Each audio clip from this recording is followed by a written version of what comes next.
Olá, amigos, bem-vindos a mais uma entrevista da série Perspectivas, em que abordamos temas religiosos de importância para a sua vida. Hoje vamos falar da teologia bíblica sobre finanças. O que a Bíblia fala sobre os recursos materiais? Algumas estimativas falam em mais de 2.300 versículos, tanto no Antigo quanto no Novo Testamento, a respeito de dinheiro, prosperidade e riquezas. Ao longo dos anos, o tema das finanças na Bíblia tem passado por diversas interpretações teológicas, a ponto de termos hoje diferentes abordagens que, para alguns, soam como uma distorção do que realmente o texto bíblico tem a dizer sobre o tema. Vamos entender princípios básicos e essenciais sobre esse assunto com alguém que estuda o tema, que conhece o tema. É o pastor Josanã Alves, que desde 2018 é o diretor da área de mordomia cristã da sede sul-americana adventista. Esse ministério trata da fidelidade a Deus e, entre outras áreas, lida com questões relacionadas às finanças pessoais, além dos princípios sobre dízimos e ofertas. Tudo bem, pastor Josanã? Bem-vindo à série Perspectivas. Olá, amigo Felipe Lemos, uma alegria estar com você, uma alegria participar dessa série e poder compartilhar um tema, como você falou, que é tão bíblico, está tão inserido no texto bíblico. É verdade. Eu sei que é meio complicado tentar resumir em poucas palavras, pastor Josanã, mas você vai ter o dom da síntese aí para nos dizer em linhas gerais quais são os princípios básicos apresentados na Bíblia Sagrada sobre finanças, prosperidade e riqueza. Muito bem, amigos, é exatamente esse o ponto que o Felipe colocou, na visão bíblica. A primeira coisa que a Bíblia nos apresenta, isso está desde o livro de Gênesis, você só pode entender finanças na perspectiva bíblica se você entender que tudo que chegou às tuas mãos chegou por causa de Deus. Tudo que tenho veio até mim pela bondosa mão de Deus. Há um texto em Deuteronômio, capítulo 8, verso 17 e 18, que diz assim: não digas no teu coração, a minha força e o poder do meu braço me adquiriram estas riquezas. Não diga, isso é loucura. Antes, verso 18, te lembrarás do Senhor teu Deus, porque ele te dá força para adquirires a riqueza. Então, o primeiro ponto é, tudo que chegou às minhas mãos chegou por causa de Deus, porque Deus está na minha história. A segunda coisa é você entender, eu preciso aprender a viver satisfeito com a atual provisão de Deus para a minha vida. Veja, se você crê que tudo que chegou às suas mãos chegou por causa de Deus, você precisa aprender a viver satisfeito com o que Deus colocou nas suas mãos no momento. Não é que você não pode querer crescer mais, né? Não há problema, mas você tem que aprender a viver satisfeito com a atual provisão de Deus para a sua vida. E quando eu não vivo satisfeito, eu entro em dívida. Então, dívida, segundo a Bíblia, é uma insatisfação com aquilo que Deus colocou nas minhas mãos no momento. Há um texto em Filipenses, capítulo 4, verso 11, que Paulo diz assim: aprendi a viver satisfeito. E ele fala: eu sei tanto estar na riqueza quanto na pobreza, tanto sei ter abundância quanto escassez. E eu gosto, porque Paulo não diz assim, eu gosto de viver na escassez. Ele diz assim, eu aprendi quando necessário. Então, o segundo ponto é aprender a viver satisfeito com a atual provisão de Deus para a sua vida. O terceiro ponto, segundo a Bíblia para finanças, é honrar a Deus através da devolução dos dízimos e ofertas. Então, reconhecer que veio de Deus e esse reconhecimento é feito de maneira prática através da devolução de uma parte dos dízimos e ofertas. Depois, separar sistematicamente uma parte dos recursos para poupança, para economia, para os anos posteriores, para emergências. E esse ponto está bem claro em Provérbios 6, de 6 a 8, que fala, olha para a formiga, não tem general, não tem rei, mas ela guarda no verão para quando chegue o inverno ela ter alguma coisa. Então, esses, amigos, são os 4 pontos principais para mim. Resumindo, reconhecer que tudo vem de Deus. Segundo, aprender a viver satisfeito com a atual provisão de Deus para a vida. Terceiro, honrar a Deus através dos dízimos e ofertas. E quarto, sistematicamente, ter um plano de economia para guardar, para poupar, para oportunidades, para anos posteriores e necessidades. É isso aí. Princípios bem explicados e aplicados já, né? Agora, pastor, se você pudesse aí sim de uma forma didática também nos ajudar a compreender por que essa teologia bíblica sobre a devolução de dízimos e ofertas é importante e válida para o nosso tempo atualmente. Você já falou um pouco, mas reforçando. Vamos lá. Primeiro, você fez uma pergunta importante, porque você disse assim, importante e válida. Vamos começar com importante. Por que é importante? Exatamente. Primeiro, é importante porque Deus disse que assim eu deveria fazer. Se Deus disse, eu preciso ter isso muito claro na minha mente, se Deus disse, não é que vai ser melhor para ele, ou para a igreja, ou para qualquer outra pessoa. Se Deus pede, vai ser melhor para mim. Então, tudo que Deus pede, não é que Deus está procurando vantagens para ele. Tudo que Deus pede é porque ele sabe que vai ser melhor na minha perspectiva, vai ser melhor para a minha pessoa. Eu li um livro muito interessante de uma psicóloga falando sobre o perigo da riqueza, o poder destrutivo da riqueza. E ela faz um estudo sobre ricos e como esses ricos foram a completa destruição da família, da saúde, de tudo, porque eles não sabiam viver de maneira normal com os recursos financeiros. Então, quando Deus diz assim, olha, para que você viva de maneira equilibrada em relação aos recursos financeiros, reconheça que me pertence e devolva uma parte para lembrar que me pertence. É a maneira de eu colocar o dinheiro sob o domínio divino. Veja, alguém disse assim, que o dinheiro é um bom servo, mas um péssimo senhor. O dinheiro é um bom servo, excelente servo, mas um péssimo senhor.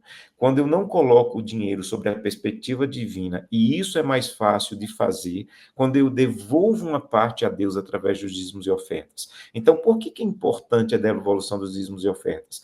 Porque ele coloca o dinheiro na perspectiva correta, não como senhor da minha vida, mas como servo. E depois, o dinheiro, a devolução dos dízimos e ofertas, me ajuda a ter um controle financeiro. Veja, eu só posso devolver dízimos e ofertas se eu souber quanto eu tenho. E uma das grandes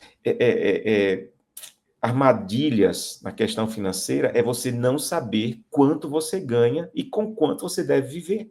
Então, biblicamente, eu só posso devolver dízimo se eu fizer um cálculo de quanto eu tenho. E a partir daí eu devolvo o dízimo e a partir daí eu sei com quanto eu fico. Então, a devolução dos dízimos e ofertas ela é importante porque Deus pediu e vai ser melhor para mim. Segundo, porque coloca o dinheiro sobre a perspectiva do domínio de Deus. E terceiro, me ajuda a ter controle financeiro. Agora, por que devolução dos dízimos e ofertas ainda é válido? Você vai ouvir muito mesmo, as pessoas dizendo que não se deve mais devolver dízimos e ofertas porque é uma coisa do Antigo Testamento. Veja, primeiro, você precisa saber qual é a função do Novo Testamento. Eu costumo dizer, Felipe, que há uma página na Bíblia que ela não é inspirada por Deus. Entre Gênesis e Apocalipse tem uma página que não é inspirada por Deus. Pastor, que página é essa? Essa aqui, ó. Essa página em branco dividindo o Novo Testamento do Antigo Testamento. Isso aqui foi colocado aqui para nos ajudar, mas isso aqui não é inspirado por Deus. Infelizmente, alguns fazem confusão com essa página, dizendo assim, o que está no Antigo Testamento não vale mais, só vale se for confirmado pelo Novo Testamento. E, biblicamente, se você tira essa página aqui, não existe, biblicamente, a necessidade de um testamento comprovar o outro. Essa não é a função do Novo Testamento. Então, se a Bíblia diz no Antigo Testamento que você deve devolver dízimos e ofertas, não há necessidade de você comprovar isso no Novo Testamento. Segunda coisa, o dízimo é válido porque ele vem antes. A devolução dos dízimos e ofertas vem antes das leis cerimoniais que, biblicamente, foram encerradas com a morte de Jesus. Então, dízimos e ofertas não começou com o período levítico das cerimônias. Gênesis 14 e Gênesis 28, antes dos levitas, mostra Abraão e Jacó devolvendo dízimos. E terceiro, o dízimo ainda é válido, porque Jesus ele fala de maneira muito clara em Mateus 23, quando ele vai repreender ali os escribas e fariseus, ele fala sobre a devolução dos dízimos, e como eles estão devolvendo o dízimo e abandonando a justiça e a misericórdia, aí Jesus diz assim: faça essas coisas, ou seja, devolva o dízimo, mas não esqueça a justiça e misericórdia. Se o dízimo não fosse mais biblicamente necessário no Novo Testamento, Jesus teria dito: olha, você não precisa mais devolver dízimo, isso já passou, mas você precisa continuar com a justiça e a misericórdia. Mas Jesus falou: faça essas coisas, ou seja, devolva dízimos e ofertas, mas não esqueça o principal, a justiça e a misericórdia. Então, é muito importante você ter essa perspectiva bíblica, como, por exemplo, 1 Timóteo 5,18, em que Paulo fala daqueles que são mantidos, o salário é mantido pela pregação do evangelho, e Paulo diz assim: olha, os que trabalham para o evangelho devem ser mantidos, e Sim. biblicamente a maneira de manter aqueles que trabalham no evangelho é através dos dízimos e ofertas. Bem claro, bem clara a argumentação bíblica, né, relacionada à devolução dos dízimos e ofertas, o princípio que está por trás, né, que é Exatamente. isso que importa, e não tanto se o antigo desfaz o novo. Esse tipo de conversa que sempre surge quando as pessoas querem justificar um pensamento próprio, né. Exato. Agora, pastor Josanã, eu quero lembrar a quem está acompanhando essa entrevista que compartilhe, leve essa informação, essa mensagem para mais pessoas, compartilhe o link desse vídeo, curta, comente. Se você concorda ou não concorda, comente, ajude no engajamento desse conteúdo. E existem materiais que podem, inclusive, servir de estudo adicional a respeito da temática. Tem um livro que o pastor Josanã recomenda que se chama Embaixadores do Reino, de autoria de Camila Russo, uma especialista em administração, gestão de recursos. E o outro livro é um livro que ele mesmo escreveu, chamado Primeiro o Reino, que é muito interessante também. Esses dois livros podem ser encontrados na plataforma 7Me, que é uma plataforma desenvolvida pela Igreja Adventista do Sétimo Dia, com aplicativo, enfim, que a pessoa pode gerir, inclusive, as suas devoluções de dízimo e oferta, entre outras atividades, e lá também você pode ter acesso a esses dois livros. Então, Embaixadores do Reino, de Camila Russo, e Primeiro o Reino, do pastor Josanã. E, claro, o livro do pastor Josanã também está disponível à venda pela editora Casa Publicadora Brasileira. Então você acessa o site deles, www.cpb.com.br, e pode também adquirir esse livro. E também, se você quiser, pode acessar o link que está aparecendo na sua tela, em que você vai ter muito mais informações sobre dízimos e ofertas à luz da Bíblia. Pastor Josanã, o que a gente pode falar agora, entrando num assunto que está indiretamente relacionado à temática?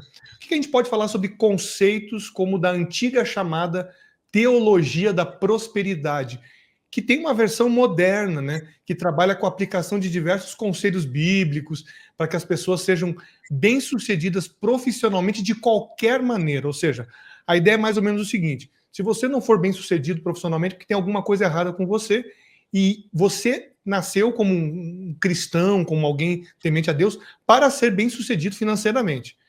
Isso conflita um pouco com os princípios que o senhor acabou de explicar, ou dá para ajustar? Amigo, antes de responder a sua pergunta, me permita apresentar os livros aqui que você mencionou. Esse é o livro Embaixadores do Reino. Amigos, leia esse livro, um livro espetacular. A Camila Russo, ela tem formação nessa área e ela vai mostrar, segundo a Bíblia, qual é a perspectiva que devemos ter sobre finanças, sobre orçamento familiar, sobre dívidas. Excepcional o livro, um dos melhores livros, eu leio muito sobre esse assunto, mas esse é um dos melhores livros sobre finanças que eu já li. O outro livro que eu escrevi, Primeiro Reino, ambos estão disponíveis gratuitamente, como Felipe Lemos falou, no aplicativo CVMI, que também é gratuito, e você pode baixar o livro, distribuir com quem você quiser. E nesse livro, eu apresento a perspectiva bíblica sobre essa teologia da prosperidade. Eu considero, Felipe Lemos, a teologia da prosperidade uma das mais perigosas que já foram criadas. E vou te dizer por quê. Uma teologia ela é perigosa quando ela fala uma parte da verdade, mas deixa de esconder ou deixa de apresentar outra parte ou esconde uma outra parte, e isso é perigoso. A teologia da prosperidade ela é perigosa porque ela apresenta uma parte da verdade, mas deixa de apresentar a outra que é essencial. Por exemplo, a teologia da prosperidade diz assim: Deus abençoa. Isso é verdade, Deus abençoa. O problema é que ela deixa de dizer que essa bênção de Deus não é resultado das minhas ações, porque eu devolvo o dízimo, porque eu devolvo oferta, porque... Não, não. A bênção de Deus é resultado da bondade de Deus. A teologia da prosperidade diz que devemos devolver dízimos e ofertas. Isso é bíblico. O problema é que eles deixam de dizer que essa devolução não deixa Deus em dívida comigo. É nesse ponto. Eles dizem, olha, agora, olha para frente porque Deus tem uma dívida com você. Isso não é bíblico. A teologia da prosperidade diz que Deus faz milagres. Ah, Deus faz milagres no casamento, Deus faz milagres na... E é verdade, Deus faz milagres. Mas eles deixam de dizer que esse milagre não é uma compra de Deus, não é uma troca com Deus. Então, vejam, prosperidade, na perspectiva bíblica, ela é claramente apresentada na história de José. Eu amo essa história. Quando você vai para o livro de Gênesis, capítulo 39, diz que José era homem próspero. Gênesis 39. José era homem próspero, verso 2. Capítulo 39, verso 2. Mas quando você lê o capítulo, José estava como escravo na casa de Potifar. José havia sido vendido pelos irmãos. José vivia como escravo e no Egito, um escravo não tinha valor. Era uma pessoa que sofria, como ele terminou indo para a prisão. Como é que José era próspero? Aí o verso diz assim: o Senhor estava com José, por isso era homem próspero.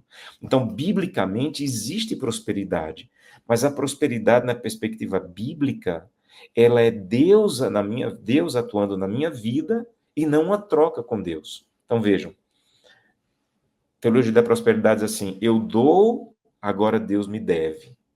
Teologia bíblica diz não, Deus já me deu. E eu estou apenas devolvendo, reconhecendo que Deus já me deu. A teologia da prosperidade diz assim: eu determino a bênção. Então eu vou na igreja tal dia, e nesse dia Deus tem que abençoar, porque o pastor já marcou que esse é o dia da bênção para o empresário. O pastor já marcou que esse é o dia da bênção do casal. Então Deus tem que abençoar, porque o pastor já marcou que é o dia da bênção. Na teologia bíblica, Deus determina a bênção, não sou eu nem o pastor. Na teologia da prosperidade, eles dizem prosperidade completa já aqui, de casa, de carro, e na perspectiva bíblica, João 16, 33, nesse mundo tereis aflições, mas tem de bom ânimo. Eu venci o mundo. Então, prosperidade, segundo a Bíblia, não é aqui. Essa prosperidade que se promete completa não é aqui, mas é o que a gente espera na vida eterna. Perfeito. Pastor, tem uma outra questão importante que também surge quando as pessoas falam de teologia dos dízimos e ofertas, que é a seguinte: ok, entendi os princípios teológicos, entendi que eu preciso devolver a Deus, mas eu não confio nas instituições religiosas. Eu não sei se eles vão fazer um bom uso disso. Então, eu prefiro utilizar os recursos da maneira como eu compreendo que é a melhor e fazer eu mesmo o destino desses recursos. O que você diria para as pessoas que pensam dessa maneira? Primeiro, de maneira sincera, vá a Deus em oração e fale isso para Deus. Sabe, a nossa vida ela tem que ser moldada por ir a Deus e permitir que o Espírito Santo mude aquilo que eu penso e aquilo que eu trago como verdade para a minha vida inteira. Então, vá a Deus e apresente isso a Deus. Segundo, veja, se você tem dúvida sobre a seriedade de uma instituição religiosa, se você tem dúvidas se vá à fonte correta. Não vá por sites da internet, não vá por críticos da igreja na internet. Então, procure pessoas sérias e diga, olha, eu tenho dúvida sobre como os recursos são usados. Eu sou pastor da Igreja Adventista há 23 anos. E por causa de pessoas como eu, né, a igreja não é melhor. Se eu não estivesse, seria um pouco melhor. Mas eu tenho visto nesses 23 anos a seriedade com que a Igreja Adventista tem lidado com os recursos, como a missão tem sido a prioridade dessa igreja, não enriquecer homens. Agora, para mim, o mais importante é uma frase que parece não ser politicamente correta, mas é biblicamente correta. Veja, dízimos e ofertas segundo a Bíblia é adoração. E na adoração, o que eu acho não importa. O que importa é o que a Bíblia diz. Caim foi adorar a Deus, mas na cabeça dele ele achava melhor não oferecer animais. A adoração dele não foi aceita, porque na adoração não é o que eu quero, é o que Deus diz que deve ser feito. Então, você tem que pensar que dízimos e ofertas é adoração, e que eu não posso fazer o que eu acho que eu devo fazer, o que eu quero fazer, eu tenho que fazer o que a Bíblia revela sobre isso. E, por fim, há uma citação de uma escritora que nós consideramos uma mulher que recebeu um dom profético, Ellen White. Ela escreveu no livro Testemunhos para a Igreja, volume 1, página 237, e ela diz assim: eu vi que o sistema de dízimos e ofertas foi criado por Deus para desenvolver o meu caráter e para manifestar o verdadeiro estado do coração. Então, você tem que entender que dízimos e ofertas têm o uso e a função. Vou te explicar. A função da devolução dos dízimos e ofertas é a transformação do meu caráter. É para que eu veja dinheiro sobre a perspectiva bíblica. Agora, o uso do dinheiro é a manutenção do ministério e o avanço da missão. Quando você entrega seu dízimo e oferta, ele vai sempre cumprir a função que é desenvolver o seu caráter, sempre. Pode até ser que a pessoa que receba dízimo e oferta não use bem e tenha que prestar contas disso diante de Deus. Mas a função dos dízimos e ofertas sempre vai ser cumprida quando você entrega de maneira sincera. O seu caráter vai ser transformado e Deus vai arrancar o egoísmo do seu coração, porque essa é a função da devolução. O uso é outra coisa. Então, sempre creia que Deus vai cumprir a função de arrancar o egoísmo do seu coração e te abençoar com dádivas ou prosperidade, como nós vimos aí, da presença de Deus na tua vida. Excelente, pastor. Excelente. Eu queria que você terminasse essa nossa conversa, que é bem interessante, eu não quero alongar reafirmando, mas é muito importante isso que você falou agora, sobre o combate ao egoísmo, mas eu queria que você já emendasse com uma reflexão final, prática, para quem ainda tem dúvidas, ainda, quem sabe, quer estudar mais sobre o assunto, da teologia, das finanças na Bíblia. Uma reflexão final e rápida e aplicada para essa pessoa. Muito bem. Vejam, olha para a Bíblia e tenta buscar na Bíblia solução prática para a tua vida. Creia que a Bíblia foi um livro escrito por um Deus que te ama e quer te ajudar com vários assuntos: casamento, filhos, inclusive finanças. Olha para a Bíblia e vê a história de pessoas como Zaqueu, em Lucas 19, que viviam a vida completamente disfuncional, inclusive em relação aos recursos financeiros, e ele tem uma reconciliação financeira com Deus. É isso que Lucas 19 apresenta, uma reconciliação financeira com Deus. A pergunta que eu te faço é: você já fez uma reconciliação financeira com Deus? Santo Deus, eu quero reconhecer que tudo vem das tuas mãos. Senhor Deus, eu quero viver de acordo com o que eu tenho, para não viver entrando em dívidas. Santo Deus, eu quero te honrar através dos dízimos e ofertas. Olha para Lucas capítulo 12, quando apresenta um homem que tinha muito, mas não honrava a Deus com o que tinha. E Deus, a única vez na Bíblia que Deus chama alguém de tolo, de louco, em outras versões, é em Lucas capítulo 12. E quem é louco? Aí Jesus fala: aquele que é rico para com os homens, mas não é rico para com Deus. Então, olha para a Bíblia como um tema ou um livro que vai te ajudar no aspecto financeiro, como nenhum outro livro que você venha a ler. Por quê? Porque ele vai falar sobre o Deus que criou o trabalho, o Deus que criou os recursos e o Deus que quer te orientar como lidar com isso. Então, veja na Bíblia, mesmo que você não acredite, mesmo que você não veja a Bíblia como um livro inspirado, mas olha para a Bíblia como um livro que vai te ajudar, inclusive em relação às tuas finanças. Muito bom, pastor Josanã. Eu queria fazer uma fala final aqui, pastor.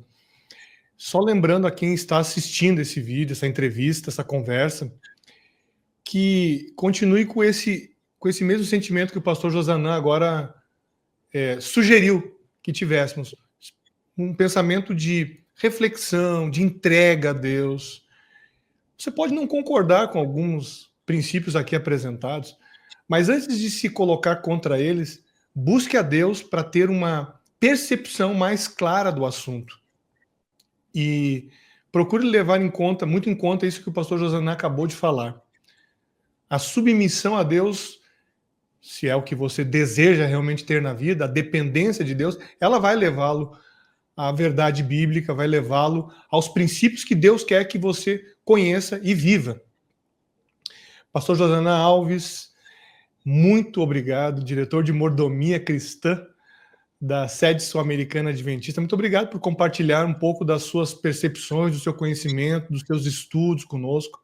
É um homem muito estudioso, produz muitos conteúdos, também está bem presente no mundo digital aí, com bons conteúdos de qualidade. Que Deus continue abençoando ricamente o seu ministério, bem como a sua família. Obrigado por estar aqui com a gente nessa série Perspectivas. Muito obrigado. Eu que agradeço, amigo. Uma ótima oportunidade você me deu. Eu quero que o senhor termine fazendo uma oração com as pessoas que, quem sabe, estão até agora até um pouco preocupadas depois do que ouviram e pensando, será que eu estou sendo fiel a Deus? Quem sabe ficaram até revoltadas algumas. E algumas estão muito otimistas. Então ore por todas elas agora. Vamos orar. Querido Deus, muito obrigado por teu livro que nos traz a visão bíblica sobre vários assuntos e hoje estudamos a perspectiva da Bíblia sobre as finanças. Santo Deus, nos faz ser submissos à tua vontade em todos os aspectos. Não nos permite querer dominar sobre as coisas que deveriam ser dominadas pela visão bíblica por nossa própria vontade ou visão. Nos dá humildade de ir à tua presença e dizer, Santo Deus, o que queres que eu faça? Abençoa cada pessoa, Santo Deus, como o Felipe bem colocou, há diversas pessoas e pensamentos, mas que todos eles possam girar em torno a quero fazer a tua vontade. Abençoa cada pessoa que está nos assistindo, é o que te peço em nome de Jesus. Amém. Amém. A série Perspectivas continua sempre com temas importantes, temas bíblicos, com especialistas, com pessoas que estudam o assunto. Continue acompanhando a gente. Um grande abraço e até a próxima oportunidade.